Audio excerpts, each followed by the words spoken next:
Hello and welcome to another series of in-depth program. Today's topic of discussion is reproductive health or education, a woman's dilemma.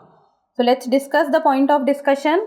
First we'll discuss the news, then case background, judgment, constitutional provision on maternity, Supreme Court judgments, UGC regulations on maternity, prelims question and then mains question. So let's begin with the news.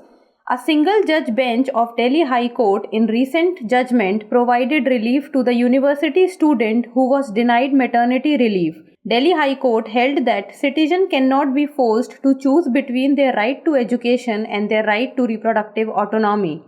Now let's discuss about the case background. A student of Chaudhary Charan Singh University, Meerut, approached Delhi High Court for relaxation of attendance to complete her M.Ed course. For this, she demanded 59 days maternity leave, which even if only accommodated in theory classes, she will fulfill the 80% attendance requirement. Though UGC regulations provide for maternity leaves and other relaxation, its application is restricted to MPhil or PhD, which is having different nature than M.Ed as it lasts for only 2 years. M.Ed courses comes under the National Council of Teacher Education and Associated Acts and Regulations. National Council for Teacher Education Acts rules under which M.Ed falls does not have any provision for maternity leave. Now let's discuss about the judgment. Court directed college to consider 59 days leave in theory classes. Court also directed for rearrangement of practical classes as a special case. However, court denied creation of any separate compartment for the same purpose. Court denied the applicability of UGC rules on M.Ed courses as it falls under National Council for Teacher Education Act and Regulations.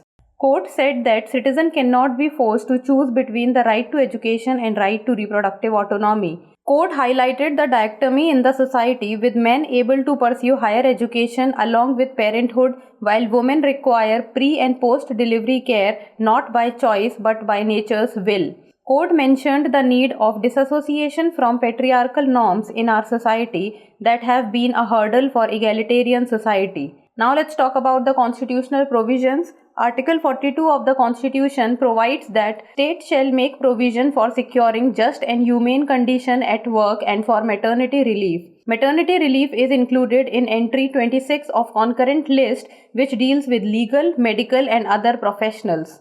Now let's talk about Supreme Court judgments. Supreme Court in Suchitra Srivastav versus Chandigarh Admin held that reproductive rights are inherent to women's right to privacy, dignity and bodily integrity which are covered under Article 21 of the Constitution.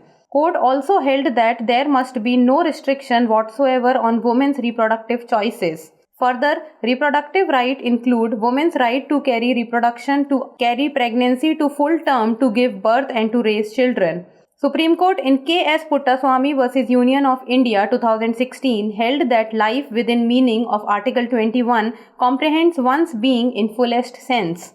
Now let's talk about UGC rules on maternity. UGC Regulations 2016 and its 2021 circular includes provision for maternity and child care leave for women candidates. Minimum Standards and Procedure of Award for MPhil PhD Degrees Regulation 2016 issued by UGC allowed women candidate maternity or child care leave once during entire duration of their course for up to 240 days. Regulations also directed higher education institutions to frame rules and regulations in respective institutions, affiliated institutions concerning relaxation, exemption or other related facilities necessary for women. Now it's time for the prelims MCQ and you people need to tell us the answer in the comment section. Consider the following statement. First, under Maternity Benefit Amendment Act 2017, adoptive mothers are eligible for maternity benefits. Second, applicable of Maternity Benefit Amendment Acts extend to unorganized sector. Third, constitutional provision for maternity relief is derived from Article 42. Which of the statements given above is or are correct? 1 and 3 only, 3 only, 1 only or all of the above? Now it's time for the mains question. Mention the salient features of Maternity Benefit Amendment Act 2017. Is Maternity Benefit Amendment Act 2017 a milestone in the area of reproductive health? And now Drishti IAS is coming with IAS Mains Course 2023 and which will be in the live online format and via the Drishti Learning app, and this will begin from June 12, 2023 and will cover a total of 12 mock tests. So who will be giving their means this time can go for the IAS mains course 2023 of Drishti IAS. So that's all for today. Thank you so much for watching. Stay tuned with us.